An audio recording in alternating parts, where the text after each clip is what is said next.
بسم اللہ الرحمن الرحیم۔ میں اس وقت آدھی نیند میں تھی جب اچانک سے مجھے کچھ عجیب سا شور سنائی دیا۔ تیز بارش کی آوازوں سے میری آنکھ کھل گئی تھی اور میں جلدی سے اٹھ بیٹھی تھی۔ بانو بانو کہتی میں بستر سے اٹھ کر جلدی سے اس کے کمرے کی طرف دوڑ پڑی۔ یا اللہ، یہ کیسا خواب تھا! میرا دل بے چین ہو رہا تھا۔ میں نے جو کچھ خواب میں دیکھا کہیں وہ سچ؟ نہیں، میں ایسا ہونے نہیں دوں گی۔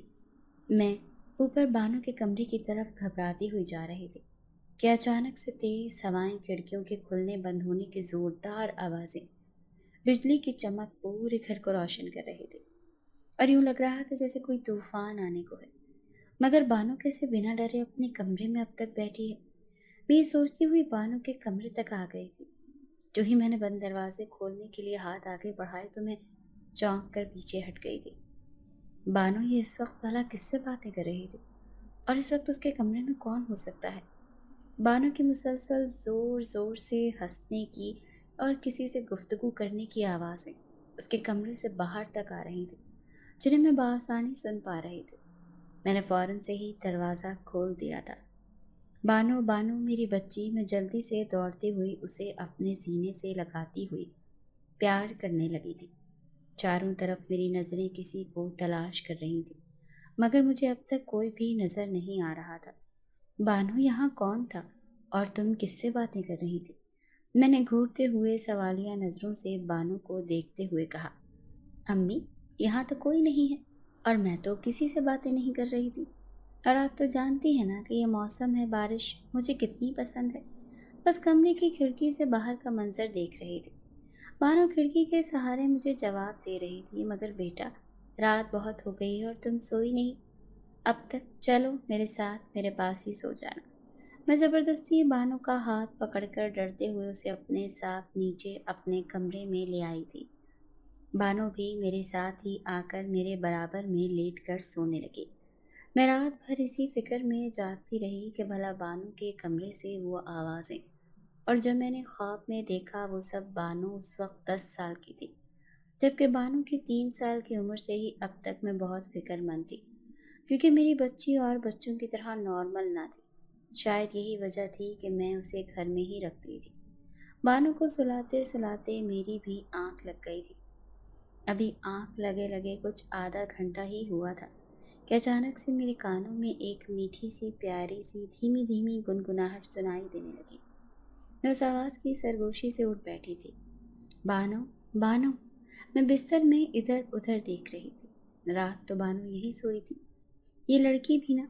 میں جلدی سے اس کے کمرے کی طرف چل دی۔ جیسے ہی میں نے کمرے میں قدم رکھا، پورا کمرہ ایک تیز روشنی سے جگمگا رہا تھا، اور کھڑکی کے پاس ہی بیٹھی بانو ہاتھ باندھے، آنکھیں بند کیے کھوئی ہوئی تھی۔ اس کے ہوئے ہونٹ تلاوت قرآن کر رہی تھی۔ جو ہی میری نظر گھڑی پر پڑی تو فجر کا وقت تھا، اور بانو کا تلاوت قرآن، اس کی یہ دھیمی سی آواز سن کر میرے دل کو سکون آنے لگا تھا اور رقص آتا تھا کہ بانو میری اولاد ہے۔ بانو کا روز معمول کی طرح اس طرح فجر کے فوراً بعد ہی یوں تلاوت قرآن کرنا مجھے بہت متاثر کرتا تھا، اور میں بھی دوپٹہ اوڑھ کر فوراً ہی اس کے پاس آ بیٹھی تھی اور جو کچھ ہوا وہ سب بھول جاتی۔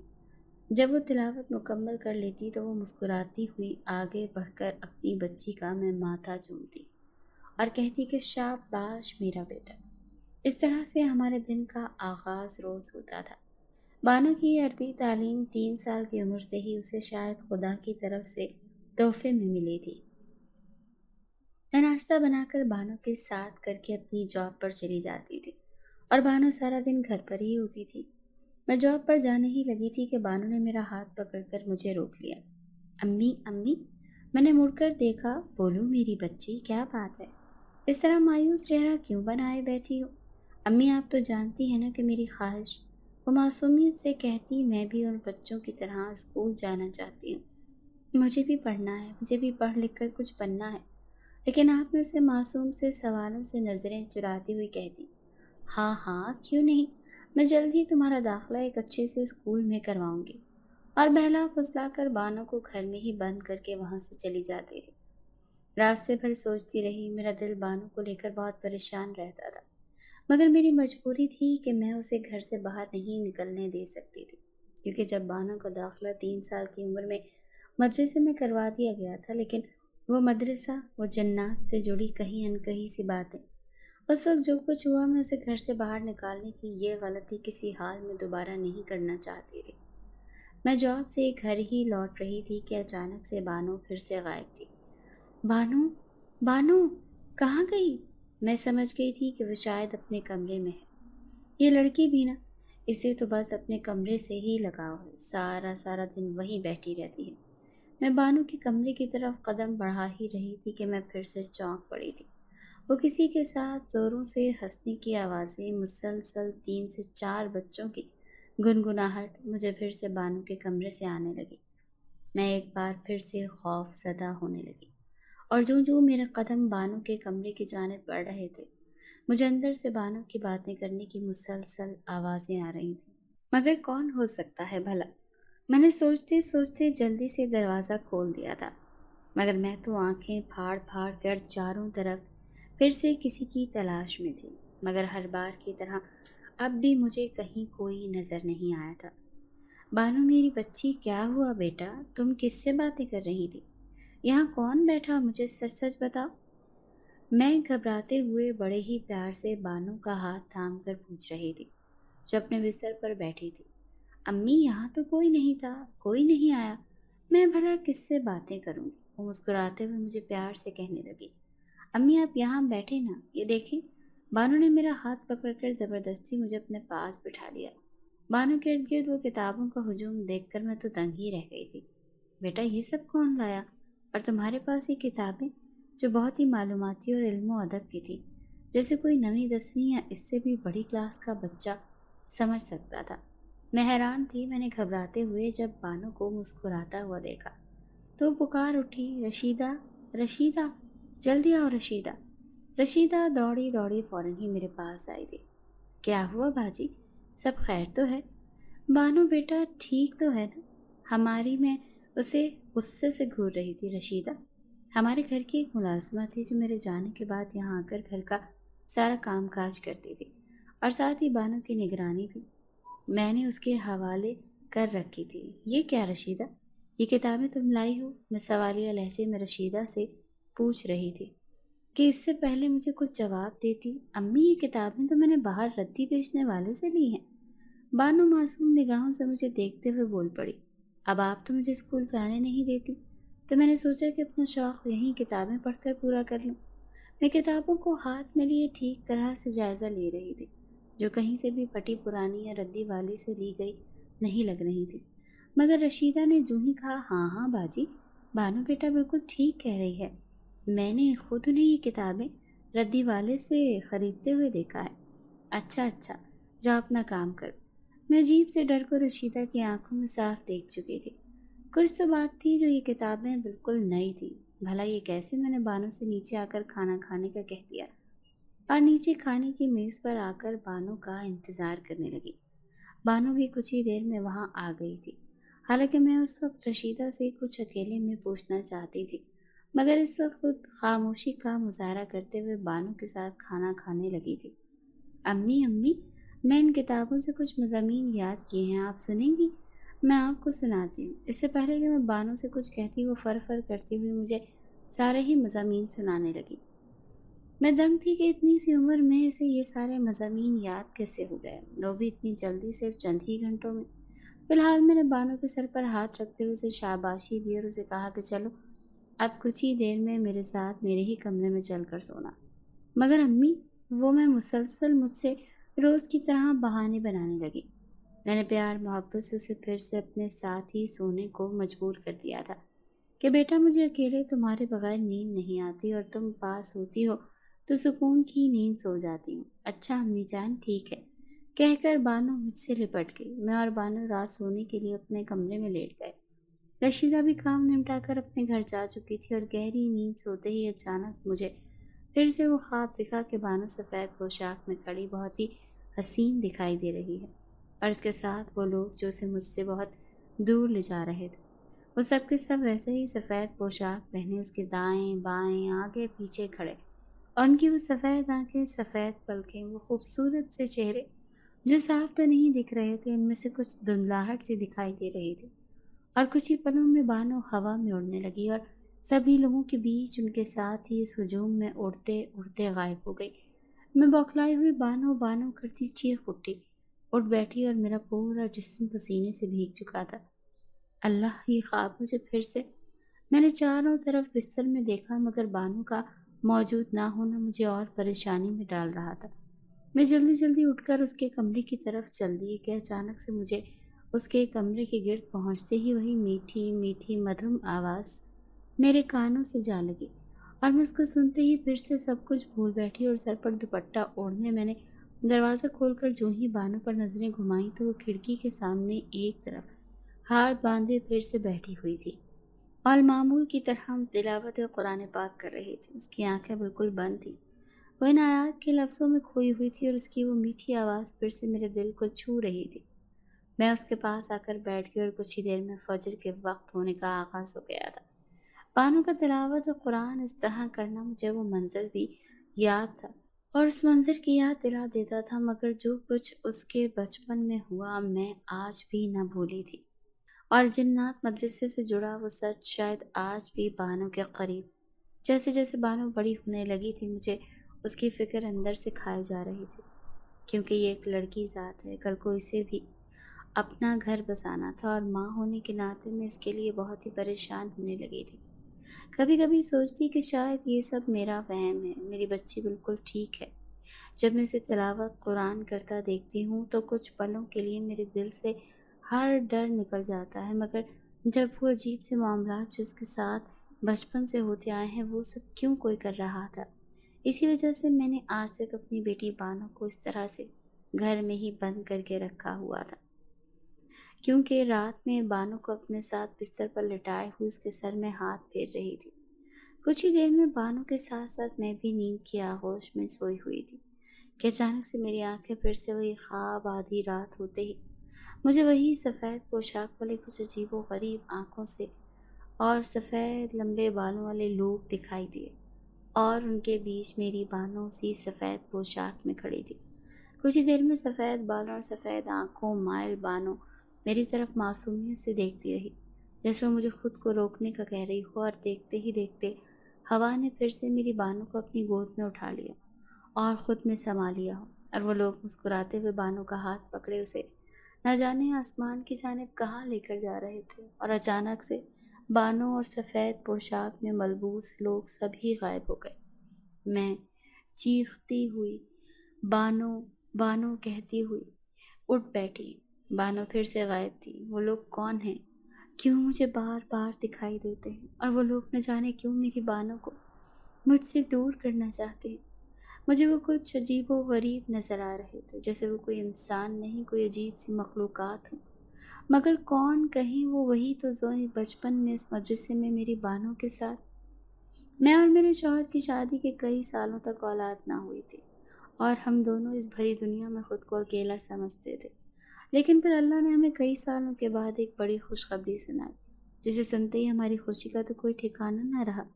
جن دنوں میں امید سے تھی انہی دنوں میں میرے شوہر کا کام کے سلسلے میں تبادلہ کسی دوسرے شہر میں ہو گیا، اور ہم دونوں ہی مجبوراً اپنا گھر بار سب کچھ چھوڑ کر یہاں اپنی نئی زندگی آباد کرنے چلے آئے۔ اور میرے پورے ان 9 ماہ میں میرے شوہر نے زمین پر قدم نہ رکھنے دیا، اور میرے لیے ہر ضرورت اور چیز منہ بولنے سے پہلے ہی نکال رکھی، اور اس طرح میرے شوہر نے میرے ایک ملازمہ رشیدہ کو میری دیکھ بھال اور گھر کے کام کاج کرنے کے غرض سے رکھا تھا۔ رشیدہ ہماری بہت ہی پرانی ملازمہ ہے، جس نے ہمارے دکھ درد پر خوشی غم میں برابر کا ساتھ دیا ہے۔ گھر کے ایک فرد کی طرح ہم نے بھی کبھی اسے کوئی غیر نہیں سمجھا، جب سے آج تک رشیدہ کا رشتہ ہم سے آج تک جڑا ہے۔ پھر اللہ اللہ کر کے یہ دن بھی تیزی سے گزرنے لگے، اور میرے شوہر اور میں بڑی ہی بے صبری سے اپنی اولاد کا انتظار کرنے لگے، اور جب وہ دن آیا تو ہمارے پیروں پر زمین پر نہیں ٹک رہے تھے۔ اللہ نے ہم دونوں کو والدین بنا دیا تھا، ہمارے گھر اللہ نے چاند سی بیٹی اپنی رحمت بھیجی تھی۔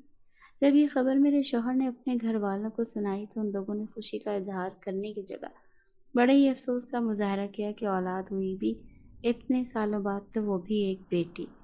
جس پر میرے شوہر نے انہیں جلی کٹی باتیں سنا کر ان لوگوں سے ہمیشہ کے لیے رشتہ ختم کر دیا تھا، اور میرے شوہر مجھے اور میری بچی کو اسپتال سے لے کر آئے تھے۔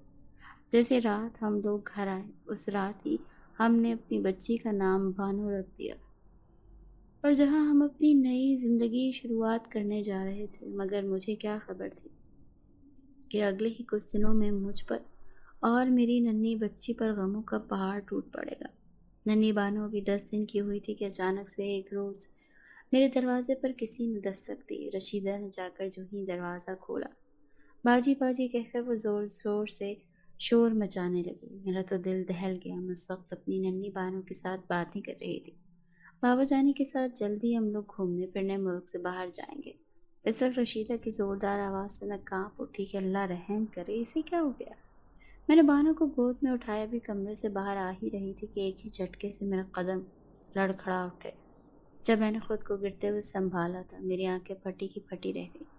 میرے شوہر کا جنازہ میرے سامنے لایا جا رہا تھا۔ محسن محسن کہتے میں بانو کو صوفے پر لٹا کر دور پڑی تھی، اور کوئی شخص ایمبولینس میں محسن کا جنازہ لے کر آیا تھا۔ اس کا کہنا تھا کہ آج سویرے ہی ان کا ایک ٹرک سے خطرناک ایکسیڈنٹ ہو گیا، جس کے بعد میں انہیں فوراً ہی اسپتال لے گیا، مگر ہوش نہ آنے پر معلوم ہوا کہ یہ تو کچھ گھنٹے پہلے ہی وفات پا گئے ہیں۔ میں چیختی چلاتی رہی اور اپنے ہوش کھو بیٹھی۔ مجھے ننھی بانو کا خیال بھی نہ رہا۔ شوہر کے مرنے کا صدمہ میرے دل کو چیر رہا تھا۔ جب میں نے شوہر کے مرنے کی خبر اس کے گھر والوں کو دی تو سب نے مجھے ہی قصوروار ٹھہرایا کہ مجھ سے سارے رشتے توڑ دیے تھے، اور اس وقت رشیدہ ہی تھی جو غیر سے بھی اپنی بن کر میرا اس غم میں ساتھ دیتی رہی۔ اس نے سارا دن ننھی بانو کا خیال رکھا، اس کی دیکھ بھال، اس کا کھانا پینا، اور ساتھ ہی مجھے بھی بار بار صبر کی تلقین کرتی تھی اور کہتی کہ باجی اللہ کی جو مرضی، اب آپ کو اپنی بچی کے لیے جینا ہوگا، اسے وہ سب کچھ دینا ہوگا جو اس کے بابا دینا چاہتے تھے، اسے وہ تمام خوشیاں اب آپ کو ہی دینی ہوں گی۔ میں نے بڑی ہمت کر کے دل پر پتھر رکھ کر اپنی زندگی کو پھر سے جینا شروع کیا، کیونکہ اب میری زندگی کا صرف ایک ہی مقصد تھا، میرے اور محسن کی لاڈلی اولاد بانو کی ذمہ داری، اس کو دنیا کی ہر خوشی سے آراستہ کرنا، اور پھر اللہ کے فضل و کرم سے مجھے اپنے شوہر کی جگہ انہی کے دفتر میں نوکری مل گئی تھی، کیونکہ میں بھی ایک پڑھی لکھی لڑکی تھی اور میں نے عدت پوری ہوتے ہی یہ نوکری شروع کر دی تھی، اور میرا پورا ساتھ رشیدہ نے دیا۔ وہ میرے پیچھے سے دن بھر بانو کا خیال رکھتی، دیکھ بھال کرتی، اور جب میں تھک ہار کر گھر آتی تو میرے لیے کھانا پانی اور چائے کا انتظام کرتی۔ اس وقت کے ساتھ ساتھ آہستہ آہستہ دل کے زخم بھی اب بھرنے لگے تھے، اور محسن کی یاد بانو کے بچپن میں کہیں گم ہو گئی تھی۔ بانو کو بڑا ہوتا دیکھ کر، اسے ہنستا کھیلتا دیکھ کر میرے لبوں پر مسکراہٹ خود ہی آ جایا کرتی تھی۔ بانو اب پیر چلنے لگی تھی، اور آہستہ آہستہ وہ 3 سال کی عمر تک پہنچ چکی تھی، جب ایک روز میں اسے اسکول میں داخلہ کرانے کا ارادہ کرنے لگی اور رشیدہ سے باتیں کر رہی تھی کہ اچانک سے باجی باجی رشیدہ نے مجھے چونکا دیا جب اس نے مجھے محسن کی خواہش کا اظہار کیا۔ محسن بھائی کی خواہش تھی کہ ان کی اولاد، چاہے وہ بیٹی ہو یا بیٹا ہو، وہ حافظ قرآن ہو۔ رشیدہ کی بات سن کر مجھے فوراً ہی محسن کی بات یاد آ گئی تھی۔ باجی باجی، تو کیوں نہ ہم اپنی بانو کو مدرسے میں لگا دیں؟ یہیں پاس میں ہی ایک بہت ہی بڑا اور مشہور مدرسہ ہے جہاں سبھی بچوں کو حفظ قرآن کی تعلیم دی جاتی ہے۔ ایک پل کے لیے تو میں چونک پڑی تھی کہ رشیدہ کہیں اس مدرسے کی بات تو نہیں کر رہی، مگر وہ بھلا سب کچھ جان کر بھی ایسا کیوں گئی؟ ہمارے محلے میں ایک بہت ہی بڑا اور مشہور مدرسہ تھا، جس کے برابر میں ایک سناٹے والی پرانی کھنڈر نما سی بہت بڑی عمارت تھی، جو سالوں سے ایسے ہی خالی پڑی تھی۔ اسے لوگوں نے نہ تو توڑا تھا اور نہ ہی اس کی جگہ کوئی اور عمارت یا ادارہ قائم کروایا۔ کہا جاتا تھا کہ وہاں جنات کا بسیرا ہے، اور وہ لوگ یہاں انسانی ذات کو ٹکنے نہیں دیتے، اور جو کوئی وہاں غلطی سے بھی چلا جائے اسے وہ بے حد نقصان پہنچاتے ہیں۔ مگر اب میرے لیے اپنے شوہر کے دل کی خواہش کو پورا کرنا بے حد ضروری ہو گیا تھا، اور پھر یہ کون سی عورت اپنے شوہر کی نیک خواہش کو پورا نہیں کرنا چاہے گی؟ میں نے 3 سال کی بانو کو لے کر بہت سی امیدوں بھرے خواب اپنی آنکھوں میں سجائے ہوئے تھے۔ میں نے رشیدہ کے ساتھ جا کر محلے کی سب کے مدرسے میں معلومات کی، لیکن اتنی چھوٹی عمر میں کوئی بھی بانو کو عربی کی تعلیم کے لیے داخلہ نہیں دے رہا تھا، اور میں چھوٹی کچی عمر سے ہی اسے دین کے راستے پر ڈالنا چاہتی تھی۔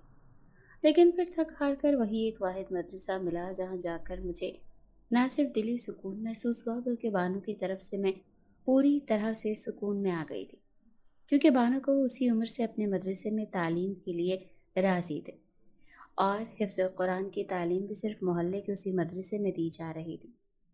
بہرحال میں داخلے کا فارم لے کر رشیدہ کے ساتھ واپس اپنے گھر کی طرف آ رہی تھی۔ اچانک سے میری نظر اس ٹوٹی پھوٹی کچی عمارت پر پڑی۔ اسے دیکھتے ہی مجھے وہ تمام سنی سنائی لوگوں کی باتیں یاد آنے لگی تھیں۔ ایک پل کے لیے تو میں بانو کے لیے فکر مند بھی ہونے لگی تھی، جس پر رشیدہ نے میرے کاندھے پر ہاتھ رکھ کر مجھے تسلی دی اور کہا، باجی آپ فکر نہ کریں، میں ہوں نا، آپ جاب پر ہوں گی، میں جانتی ہوں، لیکن آپ بالکل فکر نہ کریں، میں خود اپنی بانو کو یہاں چھوڑنے اور لینے آیا کروں گی۔ رشیدہ کی بات سن کر ذرا میرے دل کو چین آ گیا تھا، اور میں رشیدہ کے ساتھ واپس گھر کی طرف چل پڑی تھی۔ میں گھر آئی تو کچھ ہی دیر میں بانو بھی سوتے سے اٹھ بیٹھی تھی، اور میں اسے گود میں اٹھائے خوب پیار کرنے لگی تھی اور محسن کو یاد کرنے لگی۔ میری آنکھوں سے آنسو بہہ رہے تھے۔ اگلے روز مجھے بانو کو اپنے ساتھ اسی مدرسے میں لے جانا تھا، جہاں اسے بانو سے متعلق، اس کی تعلیم سے متعلق وہ لوگ مجھے تفصیل بتانے۔ اگلی صبح جب رشیدہ میرے گھر آئی تو میں نے جاب سے چھٹی لے رکھی تھی، اور رشیدہ کو گھر کے تمام کام سمجھا کر گھر پر ہی رکنے کو کہا، اور میں بانو کو لے کر سیدھا وہاں سے روانہ ہو گئی تھی۔ بانو اور میں مدرسے میں آ چکے تھے، اور میں نے داخلے کا سارا کاغذی عمل مکمل کر کے ساری تفصیلات سمجھ کر گھر کے لیے چل ہی پڑی تھی کہ اچانک سے بانو میرا ہاتھ چھڑا کر نہ جانے کہاں چلی گئی تھی۔ بانو بانو کہتی میں پکار رہی تھی اور اندر ہی اندر ڈرنے لگی، مگر بانو کا کچھ پتہ نہیں تھا۔ ابھی تو میری بچی یہیں میرے پاس ہی تھی، بھلا اتنی سی دیر میں میرا دھیان بڑھتے ہی وہ کہاں جا سکتی ہے۔ میرا دل بانو کو لے کر بہت پریشان ہونے لگا تھا، اور چاروں طرف بانو بانو پکار رہی تھی۔ میں نے مدرسے سے جا کر بھی سب طرف بانو کو تلاش کر لیا تھا، لیکن بانو مجھے اب تک نہیں ملی تھی۔ میں جیسے ہی بانو کو تلاش کر کے وہاں سے باہر آئی، میں فوراً ہی چونک پڑی۔ اچانک سے میرا دھیان اس عمارت کی طرف بھٹک گیا تھا کہ کہیں میری بانو اس عمارت میں تو نہیں، اور وہ جنات کہیں انہی سے اسے کوئی نقصان۔ میں جلدی جلدی وہاں فوراً دوڑ کر اندر چلی گئی۔ میری ممتا نے میرے دل سے ایک پل کے لیے سارا ڈر ختم کر دیا تھا، اور بانو بانو آوازوں میں چاروں طرف لگا رہی تھی۔ اس خالی اور کھنڈر عمارت میں میری آوازوں کی گونج سب طرف گونج رہی تھی، اور پھر کچھ ہی دیر میں پیچھے سے بانو امی امی کہتی چلی آئی تھی۔ بانو آپ کہاں تھیں اور اس طرح بغیر بتائے یہاں؟ آپ میں گھٹنوں کے بل بیٹھ کر بانو کو گلے سے لگا کر چپٹا کر رونے لگی تھی۔ تو نہیں جانتی تیرے لیے تیری ماں کتنی پریشان ہو جاتی ہے۔ محسن کے بعد ایک یہی تو میرے جینے کا آخری سہارا ہے۔ میں بانو کو گود میں اٹھا کر سیدھا ہی گھر کی طرف چل پڑی تھی، اور کچھ ہی دیر میں گھر آ گئی تھی۔ مجھے فکر مند دیکھ کر رشیدہ فوراً ہی خیریت معلوم کرنے چلی آئی تھی۔ جب میں نے اسے سب کچھ بتایا تو وہ بھی ڈر سی گئی تھی کہ بانو اس طرف کیسے چلی گئی، اور اللہ نے اسے اپنی حفاظت میں رکھا، اسے کوئی نقصان نہ ہوا۔ باجی اللہ کا شکر ادا کریں اور سب بھول جائیں۔ میں نے فکر مند ہوتے ہوئے کہا، کیوں نہ ہم ابھی بانو کو گھر پر ہی رکھیں اور 1-2 سال بعد اس کی تعلیم کے بارے میں سوچیں۔ ابھی بانو تو بہت ہی چھوٹی ہے، مگر باجی یہی عمر ہوتی ہے، چھوٹی عمر سے ہی بچوں کو حفظ قرآن کی تعلیم دینا درست ہے۔ باقی آپ کی جو مرضی، آپ جیسا ٹھیک سمجھیں۔ بانو کو سلا کر ساری رات میں اسی جگہ کے بارے میں سوچتی رہی کہ لوگ تو نہ جانے اس جگہ سے متعلق کیا کیا کہتے پھرتے ہیں، مگر بانو کا وہاں ہونا اور اسے کوئی نقصان نہ ہونا، یہ سب بھی تو ایک معجزہ ہی تھا۔ میں ساری باتیں سوچتے سوچتے سو گئی تھی، اور اگلے ہی دن سویرے ہی مجھے کچھ عجیب سی گنگناہٹ سی محسوس ہوئی۔ جب آنکھ کھلی تو میں چونک اٹھی، بیٹھی دیکھا تو بانو میرے کانوں کے پاس آ کر بسم اللہ اور کلمہ سنا رہی تھی اور مسکرانے لگی تھی۔ میں نے سنتے ہی اپنی بانو کو خود سے دبوچ لیا تھا۔ میری پیاری سی بچی کتنی پیاری آواز میں مجھے عربی سنا رہی تھی۔ میں بانو کو خوب پیار کرنے لگی تھی، اور ایک پل کے لیے اپنے ذہن میں آنے والے وسوسوں کو ہٹا کر خیال کیا کہ یہ رشیدہ بھی نا مجھ سے زیادہ اسے جلدی ہے کہ ہماری بانو سب کچھ جلدی جلدی سیکھ جائے۔ ضرور اس نے ہی بانو کو یہ بسم اللہ پڑھنا اور کلمہ سکھایا ہوگا۔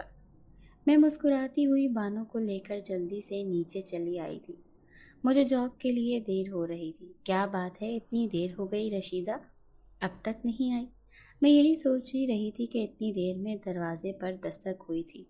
لو بس نام لیا اور رشیدہ بہن حاضر ہو گئی۔ رشیدہ کے چہرے پر عجیب سی پریشانی دکھائی دے رہی تھی اور وہ کچھ عجیب سی گھبرائی ہوئی تھی۔ میں نے کہا، کیا بات ہے رشیدہ، آج اتنی دیر سے؟ طبیعت تو ٹھیک ہے نا؟ اگر طبیعت ٹھیک نہیں ہے تو آج چھٹی کر لیتی۔ نہیں نہیں باجی، سب ٹھیک ہے، بس ایسے ہی تھوڑی سی تھکان ہے۔ رشیدہ کچھ بوکھلائی سی تھی، نہ جانے ایسی کیا بات تھی جو وہ مجھ سے چھپا رہی تھی۔ میں جاب کے لیے ریڈی ہو کر گھر سے نکل رہی تھی کہ رشیدہ یار، میں تمہارا انعام واپس آ کر دوں گی۔ کیسا انعام باجی؟ رشیدہ نے حیرانی سے پوچھا۔ جس پر میں نے بتایا کہ تم نے میری ننھی سی بانو کو بسم اللہ اور کلمہ جو سکھایا ہے۔ وہ بہت ہی پیار سے سویرے ہی میرے کانوں میں مجھے سنا رہی تھی۔ لیکن باجی، میں نے تو جلدی میں تھی اور اس کی بات سنے بغیر ہی گھر سے نکل پڑی تھی۔ آ کر بات کریں گے، مجھے پہلے ہی بہت دیر ہو گئی ہے۔ میں چل پڑی تھی اور رشیدہ بانو کو لے کر آج مدرسے جانے والی تھی۔ اور اسی طرح وقت گزرتا گیا۔ روز معمول بانو کو لے کر رشیدہ ہی مدرسے چھوڑ کر آتی تھی اور چھٹی کے وقت اسے گھر لے آتی تھی۔ سچ کہوں تو مجھ سے زیادہ بانو کی دیکھ بھال رشیدہ ہی کر رہی تھی۔ محسن کے مرنے کے بعد گھر کے خرچے کی تمام تر ذمہ داری میرے کاندھوں پر آ گئی تھی اور میں نوکری میں مصروف ہو گئی تھی اور اپنی بچی کو وہ سب کچھ دینا چاہتی تھی، دنیا کی وہ تمام خوشیاں جو اس کے بابا کی خواہش تھی۔ وقت گزر رہا تھا اور بانو سویرے سویرے دوپٹہ باندھ کر آنکھیں بند کر کے ہاتھ باندھے روز کوئی نہ کوئی صورت میرے کانوں میں سنایا کرتی تھی، مجھے جگاتی تھی، اور یہ سب کچھ دیکھ کر مجھے اپنی بانو پر بہت پیار آتا تھا اور اس کا یہ عربی تعلیم کی طرف لگاؤ دیکھ کر میں بہت ہی خوش تھی اور سوچتی کہ رشیدہ ٹھیک ہی کہتی تھی، یہی صحیح وقت ہے اور صحیح عمر ہے بچوں کو اچھی تعلیم دینے کے لیے، اور میری بچی واقعی بہت ہی ذہین ہے۔ وہ جلدی جلدی سب سیکھ جائے گی اور ایک نہ ایک دن وہ حافظ قرآن ضرور بنے گی۔ اب یہ روز کا معمول بن گیا تھا۔ رشیدہ خود بانو کو مدرسے چھوڑنے اور لینے جایا کرتی تھی اور میری پیاری بانو بہت کچھ سیکھ رہی تھی۔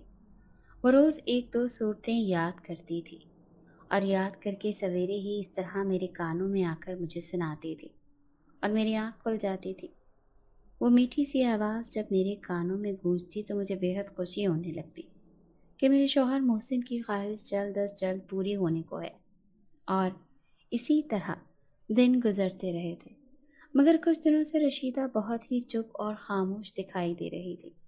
حالانکہ میں نے کئی بار اس سے پوچھنے کی کوشش بھی کی، مگر وہ کہتی ہے کہ بس کچھ طبیعت ٹھیک نہیں، اسی لیے، جبکہ میں کہتی کہ کوئی بات نہیں، اگر طبیعت بہتر نہیں ہے تو یہاں کی فکر نہ کرو، گھر پر ہی رہ کر کچھ دن آرام کر لو، کچھ دنوں کے لیے چھٹیوں پر چلی جاؤ۔ جب بھی یہ بات میں رشیدہ سے کہتی وہ فوراً ہی چونک پڑتی تھی اور ڈرتے ہوئے کہتی کہ نہیں نہیں باجی، میں یہیں پر ٹھیک ہوں، گھر میں اکیلی رہ کر تو میں اور بیمار پڑ جاؤں گی، یہاں آپ لوگوں کے ساتھ میرا بھی دل بہل جاتا ہے، اور آرام کا کیا ہے، وہ تو میں یہاں بھی کر ہی لیتی ہوں۔ رشیدہ بہت ہی عمر رسیدہ اور بالکل ہی تنہا تھی، اس کا اس دنیا میں کوئی نہ تھا، صرف ایک بیمار ماں تھی جس کی وجہ سے اس نے یہ نوکری شروع کی تھی، مگر محسن کے مرنے کے کچھ دنوں بعد ہی اس کی ماں بھی فوت ہو گئی تھی، اور اس طرح میں اور رشیدہ ہی ایک دوسرے کا سہارا بن کر رہنے لگی۔ بانو کا داخلہ ہوئے 3 مہینے ہو چکے تھے اور اب تک بانو بہت کچھ سیکھ چکی تھی۔ اب اس نے معمول بنا لیا تھا کہ وہ جو سیکھتی یاد کرتی، صبح سویرے اپنے اوپر والے کمرے میں جا کر کھڑکی کے آگے ایک طرف جا کر بیٹھتی اور ہاتھ باندھ کر آنکھیں بند کر کے دوپٹہ سر پر لے کر تلاوت قرآن پاک کرنے لگی تھی، اور اس کی میٹھی اور دھیمی سی گونجتی ہوئی آواز سے پورا گھر گونج اٹھا تھا، اور یہ منظر اتنا خوبصورت لگتا تھا کہ من کرتا اور میں فوراً ہی دوڑ کر اس کے پاس جا کر بیٹھ جاتی تھی اور اپنے سارے غم دکھ سب کچھ بھول جاتی تھی۔ لیکن جہاں یہ سب کچھ اچھا چل رہا تھا، وہیں دوسری طرف جب میں رشیدہ سے کہتی کہ کسی دن تم بھی یہاں تک جاؤ اور سویرے سویرے بانو کی آواز میں تلاوت سن کر تمہیں بھی بہت سکون ہوگا، یہ کہتے ہی رشیدہ کے پسینے چھوٹ جاتے تھے اور کہتی کہ نہیں باجی، میں یہاں تک نہیں جا سکتی، گھر کو اکیلا چھوڑنا اچھا نہیں، اور یہ وہ فلاں بہانے بنانے لگتی۔ مجھے بہت ہی تعجب ہوتا، اچانک سے رشیدہ کا لگاؤ بانو کی طرف سب پہلے جیسا نہیں ہے۔ وہ اسے اس طرح پیار محبت نہیں کرتی تھی، بلکہ سمجھو اس کا نام سن کر وہ عجیب سے ڈر اور خوف میں مبتلا دکھائی دینے لگتی تھی۔ اور یہ سلسلہ چلتا رہا۔ ایک روز میں جاب سے لوٹ کر گھر آئی تھی، کچھ دیر آرام کے لیے اپنے کمرے میں جا لیٹی تھی۔ اتنی دیر میں میرا فون بجنے لگا اور میں نے حیرانی سے فون پر نمبر دیکھا تو فون اٹھا لیا تھا۔ بانو کے مدرسے سے اس وقت فون میں نے بات کی تو میں دنگ رہ گئی تھی۔ جو کچھ مجھے ان لوگوں نے بتایا کہ آپ کی بیٹی بانو صرف ایک ہفتہ ہی مدرسہ آئی ہے، اس کے بعد اس کی کوئی خیر خبر نہیں، اس کا داخلہ ہم ختم کر رہے ہیں، اس طرح دوسرے بچوں کو موقع مل سکے گا۔ داخلے کا بہرحال میں نے بہانہ کر کے ان سے آخری مہلت مانگ لی تھی، لیکن یہ سنتے ہی میرے دل میں ایک عجیب سا ڈر اور خوف پیدا ہونے لگا تھا۔ میرے تو پیروں تلے سے زمین ہی نکل گئی تھی کہ بانو مدرسے نہیں تو پھر کہاں جاتی ہے؟ اور وہ رشیدہ، اس کا یہ بدلا ہوا رویہ، کہیں وہ تو میری بچی کے ساتھ کچھ غلط نہیں؟ نہیں، میں ایسا نہیں ہونے دے سکتی تھی۔ اور پتہ نہیں رشیدہ پر میرا شک کرنا صحیح تھا بھی یا نہیں۔ میں ساری رات اسی الجھن میں جاگتی رہی، اور سویرے جب میرے کانوں میں تلاوت کی آواز پہنچی تو میں حیرت زدہ رہ گئی اور فوراً ہی بانو کے کمرے میں دوڑی اور اس کے پاس جا کر بیٹھ گئی۔ جب بانو نے تلاوت مکمل کر لی تو میں نے بڑے ہی پیار سے پوچھا، بیٹا بانو، آپ مدرسے جاتی ہو نا؟ امی میں اگر مدرسے نہیں جاتی تو یہ سب کہاں سے سیکھتی؟ میں روز رشیدہ آنٹی کے ساتھ جاتی ہوں، تو چاہیں تو آپ ان سے پوچھ لینا۔ میں یہ سن کر دنگ رہ گئی تھی کہ آخر یہ کیا ماجرا ہے۔ بانو کا کہنا بھی ٹھیک تھا، بھلا یہ سب اس نے بنا مدرسے کے سیکھا تو نہیں ہے۔ پھر مجھے اس وقت رشیدہ کے آنے کا بے صبری سے انتظار تھا۔ وہ جو ہی آئی میں نے فوراً ہی اسے اپنے کمرے میں بلایا اور کہا کہ سچ سچ بتاؤ رشیدہ، تم بانو کو لے کر کہاں جاتی ہو؟ اور اسے تم کل رات مدرسے سے فون آیا تھا، بانو تو وہاں کافی عرصے سے غیر حاضر ہے، پھر بھلا؟ یہ سنتے ہی رشیدہ کا منہ کھلا کا کھلا رہ گیا اور وہ ڈری سہمی صاف دکھائی دے رہی تھی۔ ارے باجی، ایسی کوئی بات نہیں ہے، آپ فکر نہ کریں، میں آج مدرسے جا کر خود بات کروں گی۔ ہو سکتا ہے کہ ان لوگوں کو کوئی غلط فہمی ہوئی ہو، ہماری بانو تو روز ہی جاتی ہے، بلکہ میں خود اسے وہاں چھوڑ کر آتی ہوں اور لے کر بھی آتی ہوں۔ کچھ پل کے لیے مجھے لگا ہو سکتا ہے میرا دل بلا وجہ ہی پریشان ہو رہا ہے اور مدرسے والوں کو واقعی کوئی غلط فہمی ہوئی ہو۔ کچھ ہی دیر میں مجھے جاب کے لیے نکلنا تھا اور رشیدہ کو خوب تاکید کر کے میں وہاں سے نکل چکی تھی۔ رشیدہ ابھی بانو کو لے کر مدرسے کے لیے نکل ہی رہی ہوگی۔ میرا دل آدھے راستے میں پھر سے ڈرنے لگا اور میں واپس ہی اس مدرسے کی طرف چل دی کہ آج میں خود دیکھ لوں گی کہ معاملہ آخر ہے کیا، اور وہاں جا کر بات بھی کروں گی۔ مگر جو ہی میں نے رشیدہ اور بانو کو جاتا دیکھا تو چھپ کر ان دونوں کا پیچھا کیا، اور مجھے جو کچھ پتا چلا میری تو روح ہی لرز گئی تھی کہ یہ سب میں کیا دیکھ رہی ہوں۔ رشیدہ بانو کا ہاتھ پکڑے مدرسے لے جا رہی تھی۔ راستے میں ہی بانو نے اس سے ہاتھ چھڑا کر کہہ دیا کہ آپ جائیں آنٹی، میں خود ہی چلی جاؤں گی، اور رشیدہ چاہتے ہوئے بھی زبردستی نہ کر سکی اور واپس مڑ گئی تھی۔ اور بانو کو دیکھتے ہی میرے تو پیروں تلے سے زمین ہی نکل گئی تھی کہ بانو تو سیدھا ہی اس مدرسے کے برابر میں اسی پرانی عمارت میں چلی گئی تھی۔ ڈر اور خوف سے میرے قدم لڑکھڑانے لگے تھے۔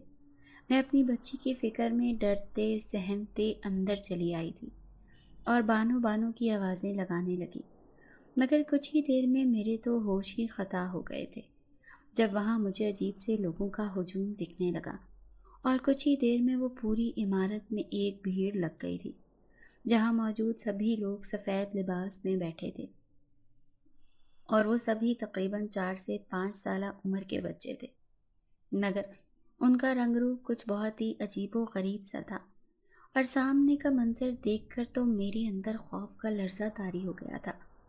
میری ننھی بانو اس کرسی پر موجود مائک کے آگے بیٹھی تلاوت قرآن کریم کر رہی تھی، اور میں جلدی سے اس کی طرف بھاگی کیونکہ میرے ذہن میں اس جگہ کو لے کر بہت ہی ڈراؤنے خیالات اور سنی سنائی باتیں آنے لگی تھیں۔ میں نے جلدی سے وہاں سے بانو کو گود میں اٹھایا اور اسے لے کر جو ہی واپس مڑی، میرا دل تو دھک سے رہ گیا۔ وہاں موجود وہ سارے بچے، وہ سارا ہجوم، رش دیکھتے ہی دیکھتے آنکھوں سے اوجھل ہو کر غائب ہو گیا تھا، اور میں سیدھا بانو کو لے کر اب گھر آ گئی تھی۔ میری سانسیں پھول رہی تھی، میرے پسینے چھوٹ رہے تھے، میں بری طرح سے بھاگ کر یہاں تک آئی تھی۔ رشیدہ، رشیدہ، کہاں ہو تم؟ جلدی آؤ رشیدہ۔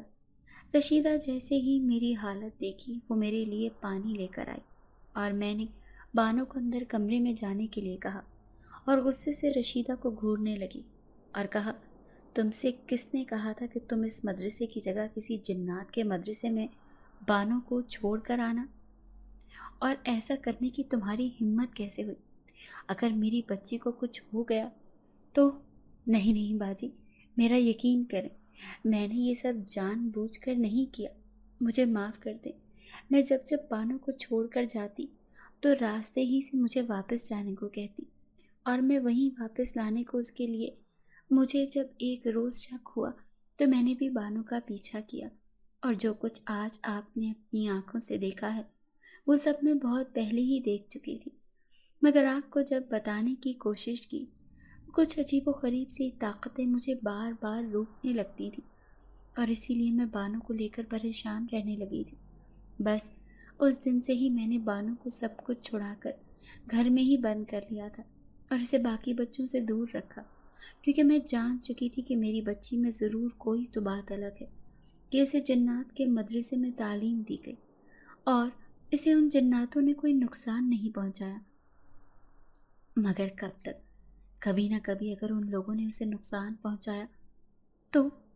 ماں تھی، ڈر اور خوف سے میرا دل بانو کے لیے پریشان تھا۔ بس اس دن سے ہی بانو روز سویرے اپنے کمرے میں تلاوت کرتی تھی، اور اس کے کمرے سے وہ عجیب سی آوازوں کا آنا، وہ رونے کی آوازیں، وہ ہنستے ہوئے بچوں کی آوازیں، وہ کھیل کود کی چیزیں، وہ کتابیں، کبھی کچھ تو کبھی کچھ مجھے اس کے کمرے سے ملنے لگا تھا۔ مگر جب بانو سے پوچھتی تو بانو صاف بہانہ کرتی اور کبھی کچھ نہیں بتاتی تھی۔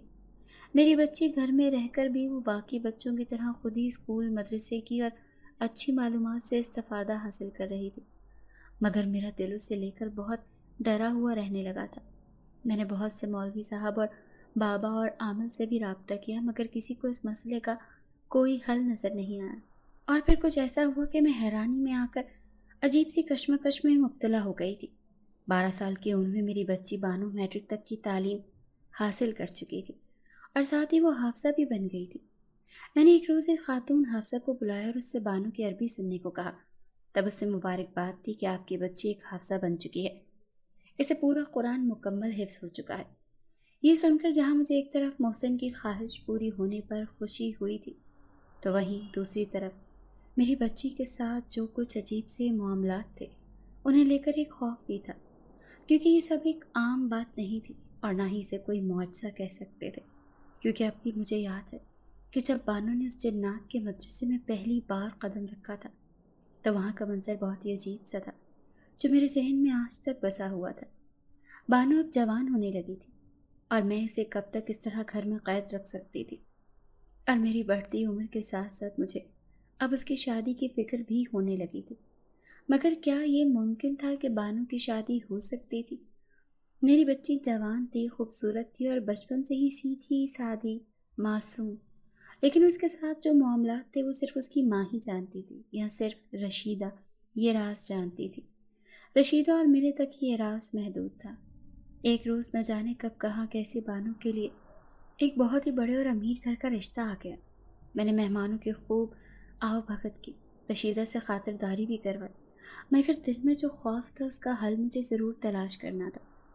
میری بچی ایک حافظہ تھی جس پر مجھے فخر تھا، مگر ساتھ ہی وہ سب جو رشتہ آیا لڑکا بہت ہی پڑھا لکھا تھا اور ایک اچھی ملٹی نیشنل کمپنی میں اکلوتا وارث بھی تھا، اور اخلاقی معیار بھی اس گھرانے کا بہت ہی اعلیٰ تھا۔ میں کیسے بھی کر کے یہ رشتہ ہاتھ سے جانے نہیں دینا چاہتی تھی۔ میں نے ان لوگوں سے کچھ دنوں کے لیے سوچنے کی مہلت لے لی تھی، وہ بھی رضامند تھے۔ اسی رات میں یہ سب سوچ رہی تھی، رشیدہ نے کہا کہ باجی کیا ہم لوگ بانو سے بات کر کے دیکھیں، اس سے جاننے کی کوشش کریں، شاید وہ آج ہمیں کچھ بتا دے جو کچھ وہ بچپن سے ہم سے چھپاتی آئی ہے۔ میں اور رشیدہ بانو کے کمرے میں چلے گئے تھے اور بانو بانو پکارنے لگے، مگر بانو وہاں موجود نہ تھی۔ یہ دیکھتے ہی میرا تو دل دھڑکنے لگا تھا، کیونکہ بانو تو کبھی گھر سے باہر گئی ہی نہیں۔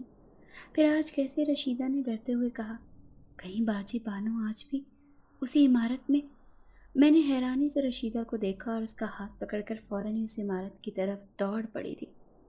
رشیدہ کو باہر ہی چھوڑ کر میں اندر بانو بانو آواز لگاتے ہوئے چلی آئی تھی، لیکن اندر کا منظر پیش آتے ہی میرے تو رونگٹے کھڑے ہو گئے تھے۔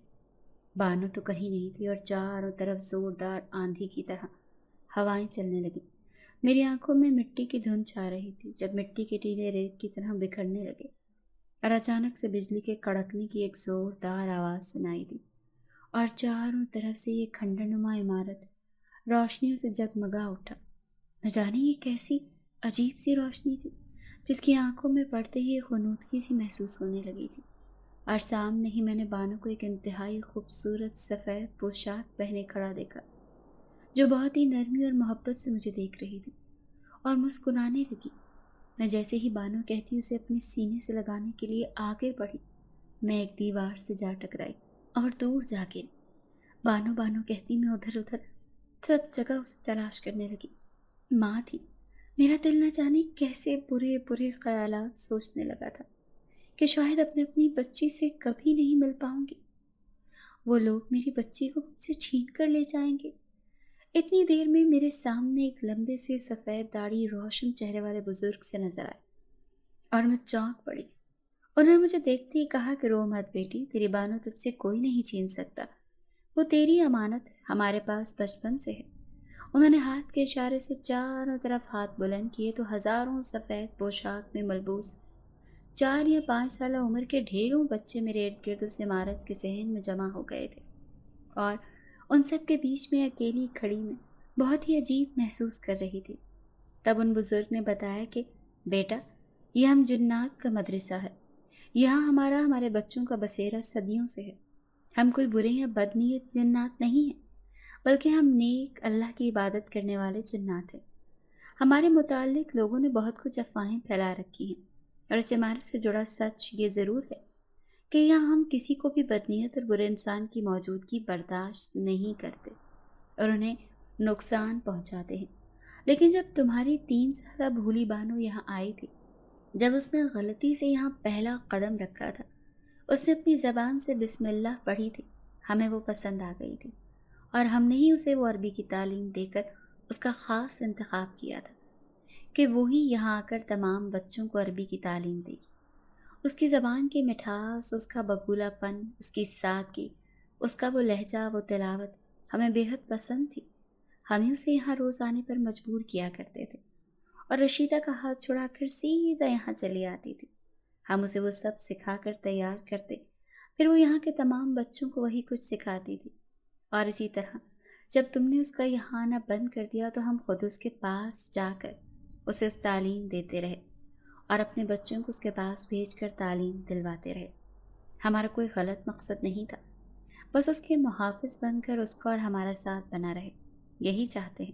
مگر تم ماں ہو، اور اگر تم اس کی شادی کرنا چاہتی ہو تو مجبوراً ہمیں اسے چھوڑ کر ہمیشہ کے لیے جانا ہوگا، اور اسی وجہ سے ہم نے ہی تمہیں یہاں جان بوجھ کر بلایا تھا کہ اس طرح تم یہاں کبھی نہ آتی، مگر بانو کی غیر موجودگی تمہیں یہاں لا سکتی تھی اور تم یہاں دوڑی چلی آئی۔ ہم بانو کو چھوڑنے کے لیے تیار ہیں، لیکن پہلے جا کر اس کی اجازت لے لو کہ کیا وہ بھی یہی چاہتی ہے کہ اس کی شادی ہو جائے اور ہم اسے ہمیشہ کے لیے چھوڑ جائیں تو ہمیں کوئی اعتراض نہیں، لیکن اگر بانو کی خواہش یہ نہ ہوئی تو ہم کبھی بانو کو نہیں چھوڑ سکیں گے اور اس کی شادی اس طرح ممکن نہ ہو سکے گی۔ یہ سب سن کر ان نیک جنات سے معافی مانگ کر میں سیدھا ہی گھر چلی آئی تھی۔ وہاں بانو پہلے ہی میری راہ تکتی نظر آ رہی تھی۔ مجھے دیکھتے ہی وہ مسکرا دی اور کہنے لگی، امی میں جانتی ہوں کہ آپ میرے لیے کیوں پریشان ہیں۔ ہاں یہ سچ ہے کہ میں نے جنات مدرسے سے ہی حافظ قرآن کی تعلیم لی ہے، اور ساتھ دنیاوی تعلیم کا فن بھی ان نیک جنات کی ہی کرامت ہے۔ انہی کی خاص مہربانی مجھ پر تھی، اور مجھے بچپن سے ہی ان کا ساتھ رہنا، ان کے بچوں کے ساتھ لگاؤ اور ان سے دوستی اچھی لگتی تھی۔ وہ لوگ میرے کمرے میں ہی آ کر مجھے خوش رکھتے تھے اور میرے ساتھ کھیلتے تھے۔ لیکن اب مجھے آپ کی پریشانی کی فکر ہے، آپ کی خواہش میری شادی کی ہے تو ٹھیک ہے امی، میں راضی ہوں، آپ جیسے ٹھیک سمجھیں۔ بس اتنا کہنا تھا کہ وہ عمارت، وہ جگہ، وہ کھنڈرات جو جنات کا مدرسہ جانا جاتا تھا، وہ سب دیکھتے ہی دیکھتے وہاں سے غائب ہو گیا تھا اور میری بیٹی بانو بالکل ٹھیک ہو چکی تھی۔ وہ لوگ اسے آزاد کر گئے تھے اور اب اس کی شادی کرنے میں مجھے کوئی مشکل پیش نہیں آئی۔ اس کے ساتھ وہ تمام معاملات اب ختم ہو گئے تھے اور بہت ہی جلد میں نے اس کی شادی کر دی تھی۔ اور شادی کے بعد میری بیٹی بانو نے ایک بہت ہی بڑا مدرسہ کھولا جہاں وہ تمام محلے کے بچوں کو عربی کی تعلیم اور حافظ قرآن کی تعلیم دینے لگی۔ ناظرین، اگر آپ کو آج کی یہ کہانی اچھی لگی ہو تو ویڈیو کو لائک ضرور کریں۔ اگر آپ کو ایسی دہشت ناک دل کو جکڑ دینے والی کہانیاں پسند ہیں تو ایسی ایک کہانی روزانہ سننے کے لیے ہمارے چینل کو سبسکرائب کریں۔ اجازت چاہتے ہیں، اللہ حافظ۔